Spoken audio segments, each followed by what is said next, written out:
Hello there, thank you so much for joining us on this week's edition of the program. It is a special edition of Hilltop Mansion. Special because this particular edition is specifically dedicated to the second anniversary of Governor Umoino. My name is Clement Barikui. Welcome to Hilltop Mansion.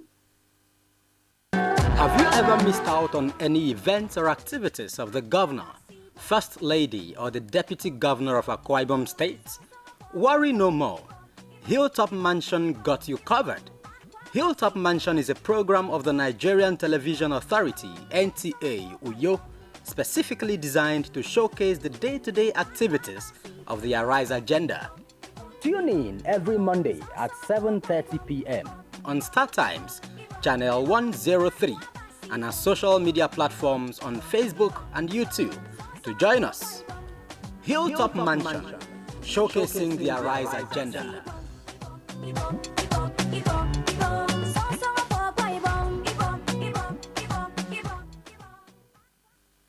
In May 2023, Governor Umoino was sworn in as governor of Akwa Ibom State.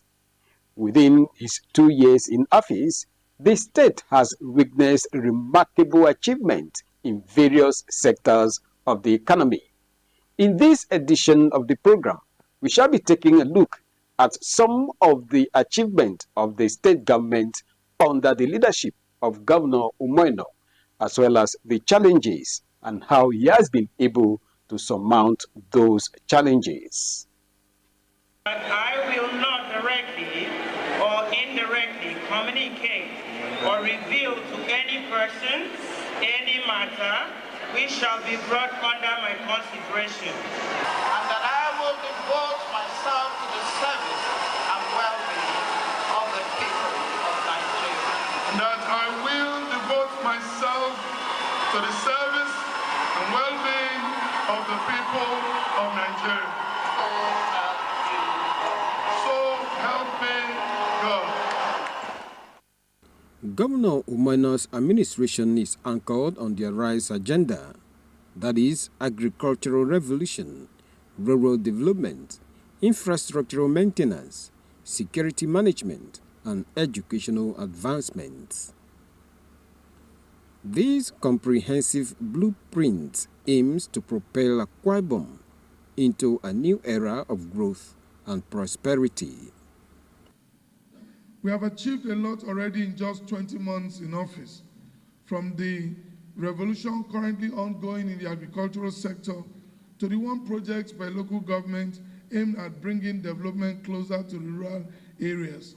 Some local governments have started their second project, to the huge improvement in both primary healthcare delivery and world-class model primary schools.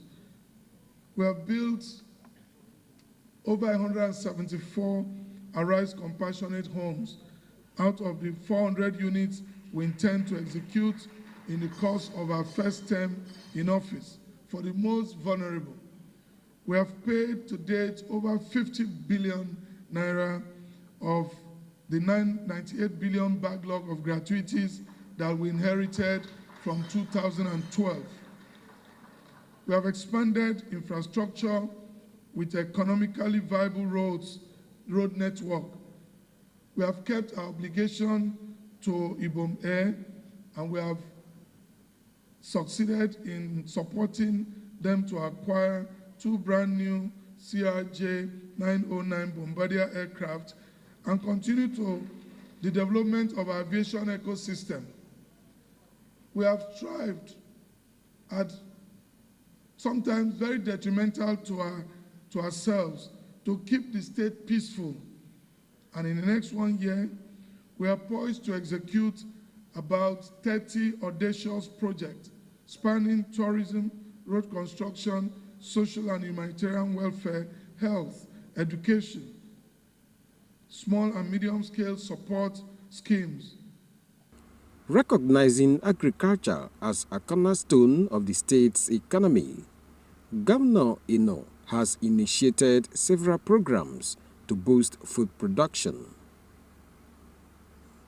The Farm-Free Days encourage workers to return to the fields, while the Ibom Model Farm, in partnership with Songhai Farms, serves as a hub for modern farming techniques.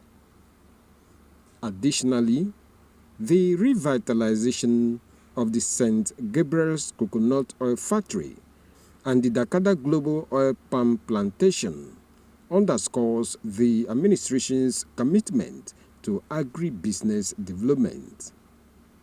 So I believe that now is the time to bring in the contractors who will be building the various assets, facilities that will be here, the dormitories, the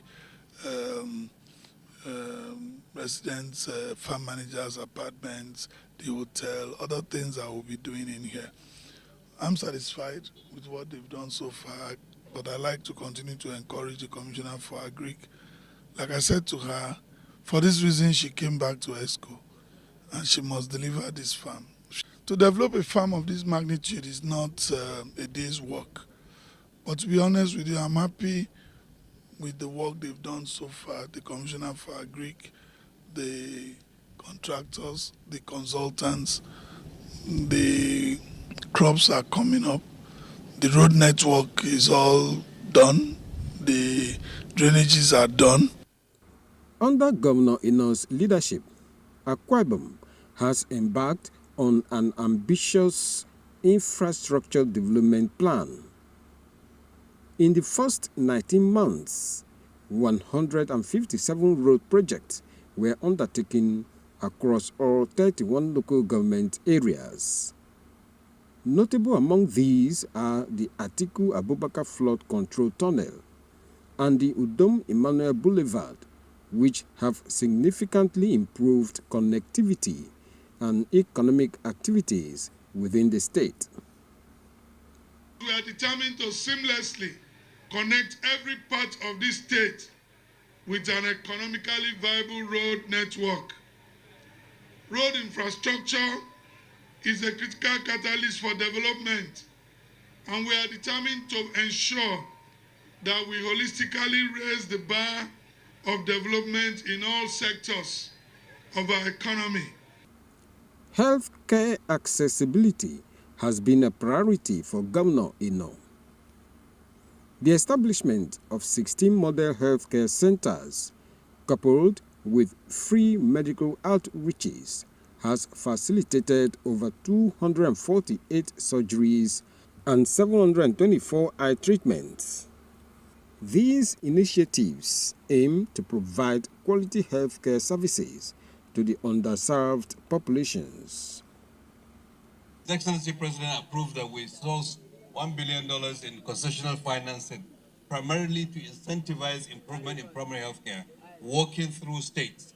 All the states in the country have expressed interest. Akwa Ibom, I assure you, Your Excellency, you are part of that movement to revamp primary healthcare in Nigeria. Your Excellency, I thank you for what I have seen, the oxygen center, the health center, and what we have here.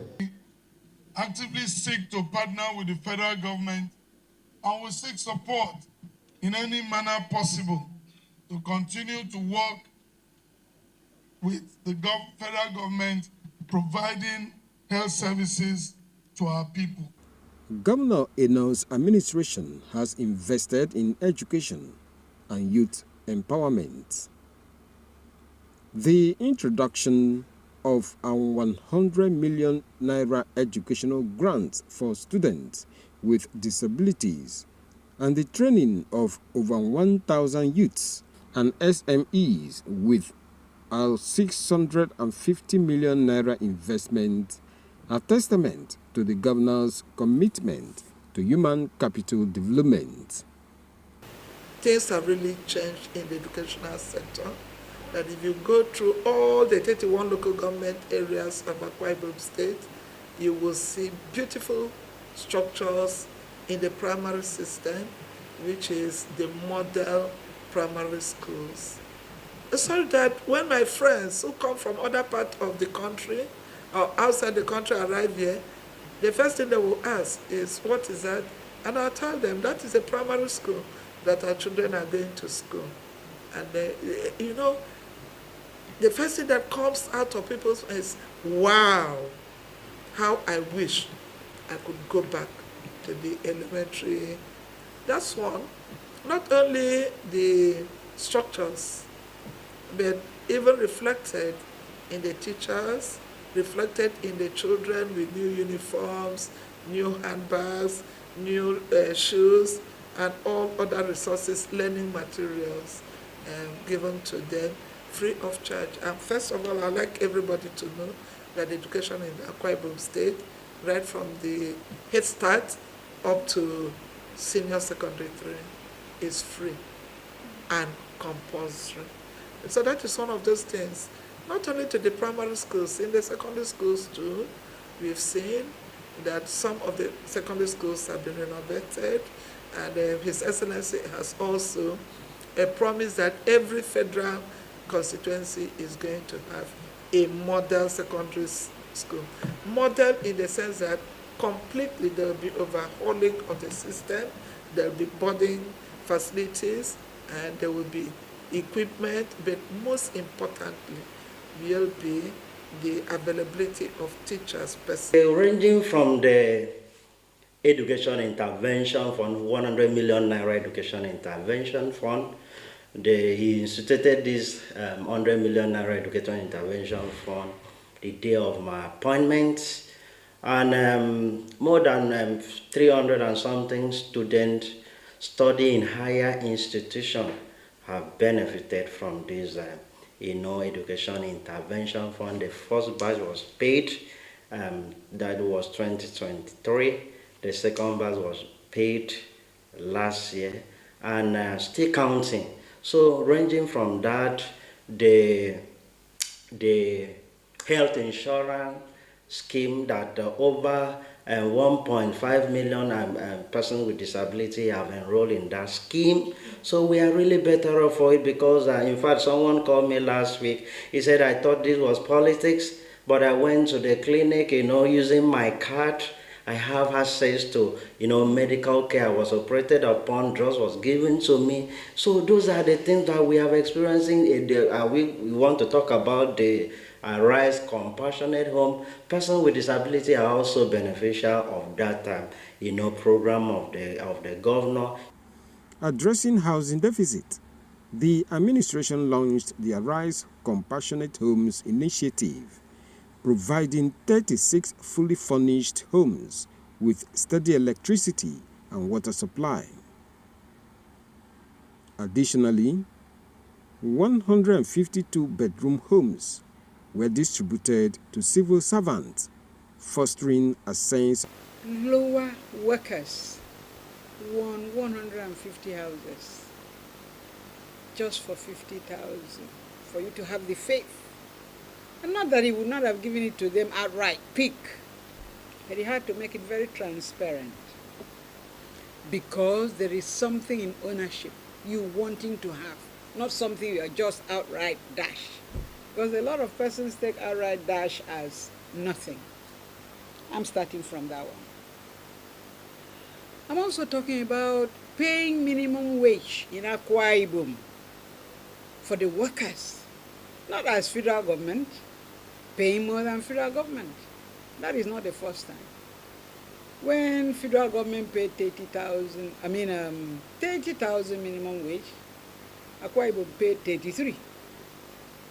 And so when it came to his own turn in his own administration, he paid 80,000 K.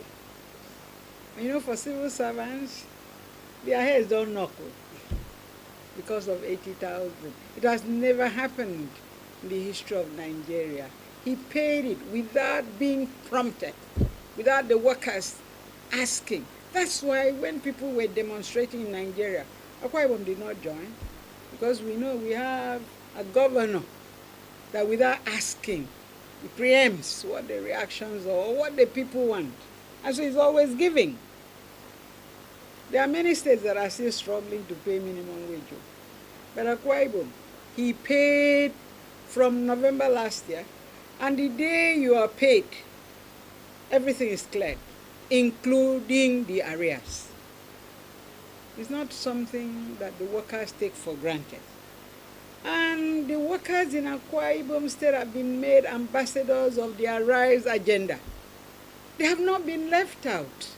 If you've done anything, you are picked, even when you are in the hole.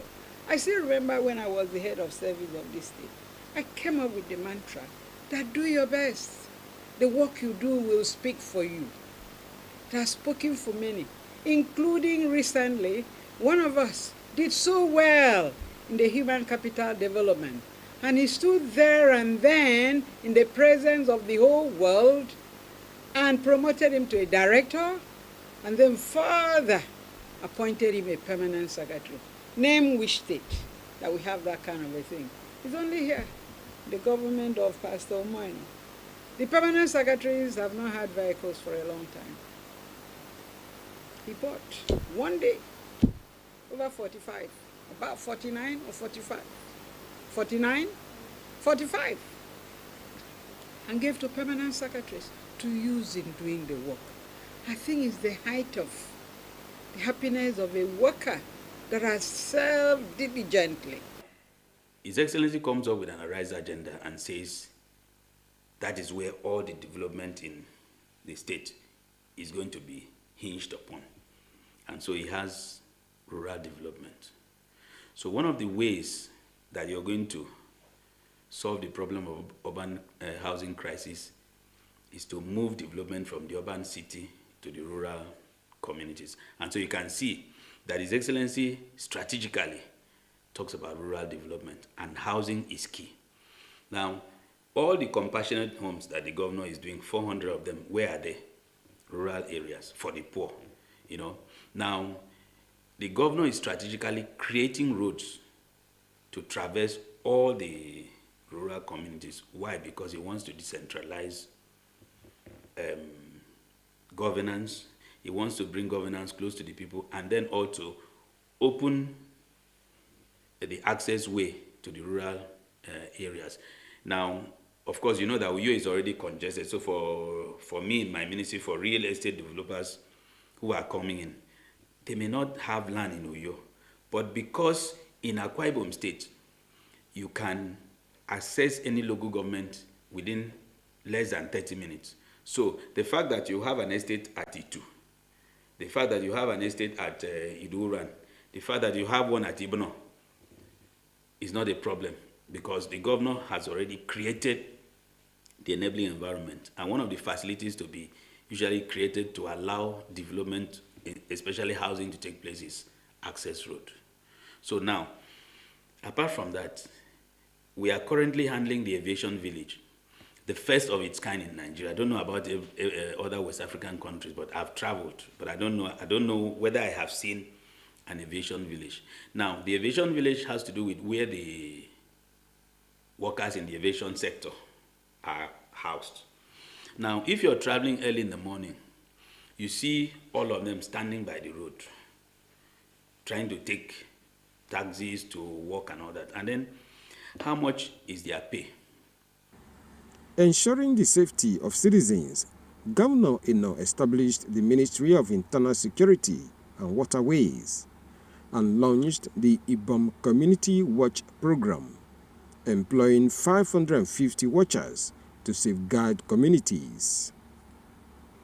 Furthermore, the signing of the Akwa Ibom Security Trust Fund Bill into law demonstrates a proactive approach to security management. We are going to also let the world know that there is a man who in less than 2 years has significantly helped to make sure that the state, Akwa Ibom State, has become the most peaceful state in Nigeria. Your support to the security agencies has helped to make the state peaceful, Your Excellency.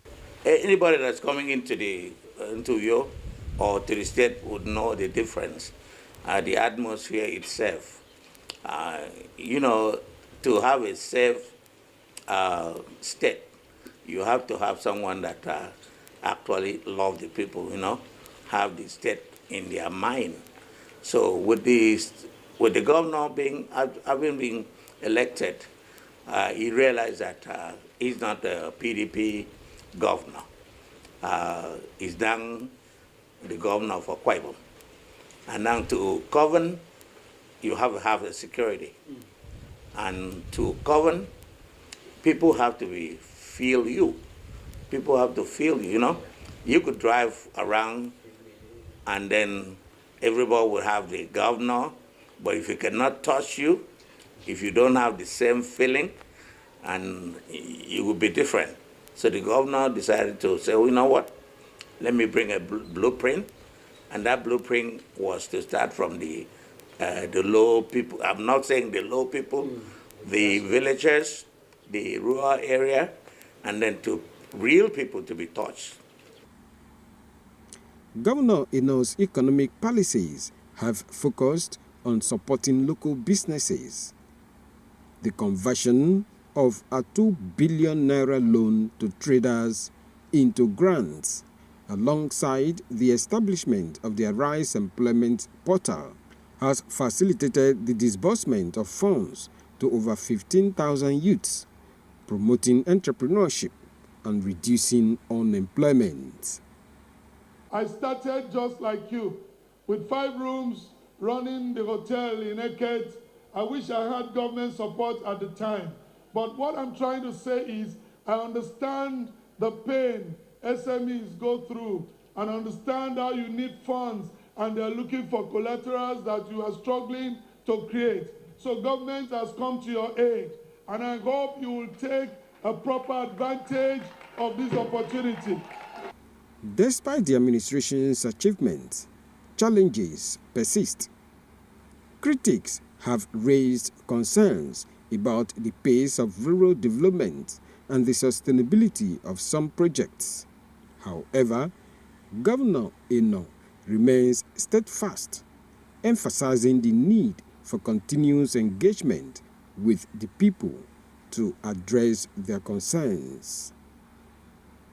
The ongoing town square meeting, where many youths, artisans, farmers, and others are empowered with grants, is a further demonstration of the governor's commitment to empower the grassroots. We did not just come here to engage you alone. We have come with bags of goodies in the form of empowerment schemes to further provide the dividend of democracy and let the impact of good governance be felt at the grassroots level. If there's anything I want to be remembered for, I want to be remembered as a governor who brought governance to the rural areas. One major event that has continued to speak volumes of Governor Umoeno's desire for a united Akwa Ibom State irrespective of party affiliation was the visit to President Bola Tinubu in Abuja. First, culture was defined, unity was defined, and then we were able to press home our demands as a people. So we are hopeful that it will result in no distant time. More than 20 months down the line, the governor has continued to walk that talk, and he has continued to ensure that at no point in time should we see ourselves along political divides, but we should see ourselves in the collective interest of Akwa Ibom State. Governor Umoeno's leadership has ushered in a period of transformation for Akwa Ibom State. Through strategic planning and unwavering commitment, the state is poised for sustained growth and development. Imagine what the impact would be by the time all these 57 projects would have been completed, in addition to already commissioned ones in the 2 years of his administration and beyond. The administration is celebrating the second year in office of His Excellency the Governor of Akwa Ibom State, and we've been going through a series of commissioning of projects in different places. As Governor Umoeno enters the 3rd year of his tenure, the focus remains on completing ongoing projects and initiating new ones. The Arise agenda continues to guide the administration's effort in building a prosperous and inclusive Akwa Ibom State. And so it has been on Hilltop Mansion today. From all of us here, we want to say congratulations to Governor Umoino as he marked his second year in office. My name is Clement Barikui. See you again next week. Have a beautiful night rest.